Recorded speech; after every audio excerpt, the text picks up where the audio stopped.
Hello everyone, welcome back to another episode of r/ProRevenge. In today's episode, military revenge from a non-military person. Tried to throw me under the proverbial bus, ran herself over. Before we get started, make sure to subscribe so you will never miss a video. So let's get started. Military revenge from a non-military person. Back in the early 1990s when I was married, we had the beginnings of internet in Brisbane, Australia. My husband, now ex, collected military insignia and he did trades with force members from all over the world. Basically, they posted pictures of what they would trade and others responded with photos of what they would be traded for and receive. Now on to the story. Came home one Friday night after work and hubby was upset. After getting the boys settled, I got him to tell me the problem. He had organized a military insignia trade with a U.S. Marine and he had posted his items to the Marine months prior but had received nothing back. Each time he contacted the Marine, he was given conflicting excuses as to why the trade items had not been posted to him, and he now thought he was being scammed and would never receive the trade items.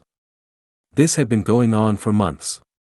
Now hubby was scrupulously honest and he was very upset that a fellow military person would scam him. Now, being the sort of person I am, I was very angry on his behalf. But what could we do? I mean, the trade person was half a world away in the USA. Well, I also used to watch the TV show Jag every week. I copied every message conversation hubby and the Marine had had. I saved and sorted them and uploaded them onto a special website I created just for this using HTML code I had taught myself. I pulled an all-nighter and worked from 8 p.m. Friday night until 10 p.m. Saturday night. It was all laid out in spectacular honesty. Then I went and searched this Marine and found out his full name, address, rank and unit, commanding officer, base where he was posted, etc. Basically every bit of free information I could locate. I stalked the heck out of this guy for that 26-hour time period and uploaded all that information to the brand new website as well. Then I spent a few hours from 10 p.m. Saturday night to 2 a.m. Sunday morning, getting the email address of as many U.S. military bases as I could, all over the world. Then at 2 p.m. on Sunday morning I sent the link to that website to every email address I had found, U.S. Army, Marine, Air Force, JAG, embassies, etc. all over the world, and then I went to bed and slept. Woke up Sunday afternoon to a phone call from a ranking officer in the U.S. Marines. All the items my hubby had sent the Marine for trade were being posted back to him using fastest air freight. All trade items that were agreed upon were also being posted to hubby using fastest air freight. Ranking officer wanted to know how much time went into my website and what hourly rate of pay was I currently on in my administration job, and I told him, for him to tell me that money to the value of my hourly rate times the hours I put into the website would also be heading our way. I stated that once hubby's items were returned I was more than willing to pull down the website. I respected the military from all countries. I just did not want the Marine to be able to scam anyone else like he had tried to do to my hubby. I was told not to worry about the Marine, he was being managed by his superiors and we would never hear from him again. Yes, we did receive everything and quite fast as well for back then. Tried to throw me under the proverbial bus, ran herself over. I was building an online training module at work that is intended to teach existing users how to work a new process. It has interactive elements, quizzes, segments to work through a few sample scenarios, etc. Now we'd recently got a new associate director who, from what I can tell, advanced through the company by throwing other people under the bus. She gets promoted not for her own merits, but because at the end of the day she has less mud sticking to her than other applicants. It's uncanny to the point that there simply had to be more to it than stupid office politics. I'll get to that in a bit. So after I have the first draft of the module done, it gets sent out for the usual round of testing, and there are of course a couple things that need to be corrected. I build the module off the notes the subject matter experts leave me, and a few things inevitably get lost in translation. But this new associate director just rips it to shreds, complaining that it's completely incomprehensible, needs to go into much greater detail, asking questions about nearly every individual mouse click in the sample scenarios, and overall stating that it's impossible to follow. The thing is, this module is intended for our finance department, for people who have a background in finance, and have already been trained on how to use our internal software. She is a training services associate director, with a teaching background.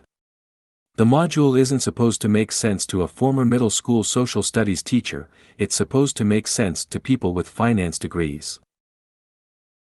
I push back and try explaining this to her in a million different ways, but she's having none of it.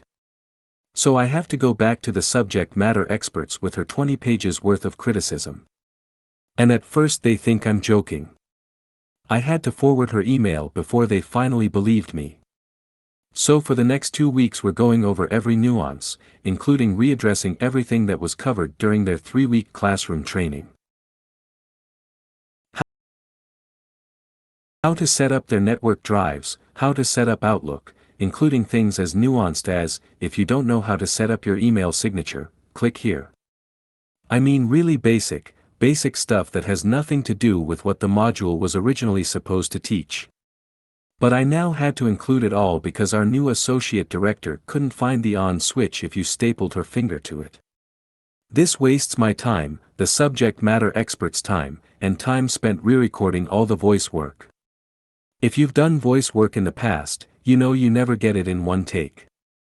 After it's all done, I send it back out for review and approval, and the associate director simply doesn't respond. A week passes. The finance director takes an interest in why this module is almost a month overdue.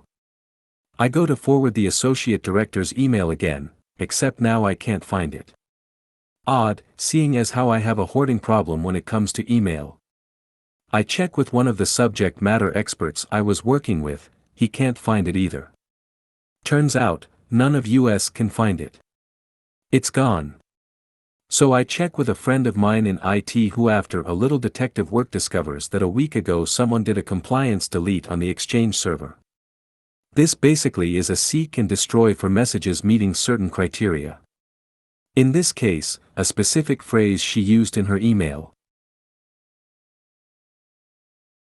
I start digging through Outlook trying to find particular emails related to this that might be used to defend my actions, and they're all gone.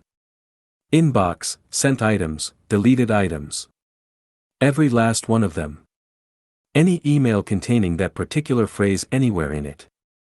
This kind of thing is normally used by admins to mass delete spam or phishing emails from all users at once. Except in this case someone apparently deleted emails that showed evidence of her awful decisions. My friend in IT can smell a juicy story a mile away and was very interested in seeing where this went. She recovered the deleted emails and I promptly saved them to a flash drive.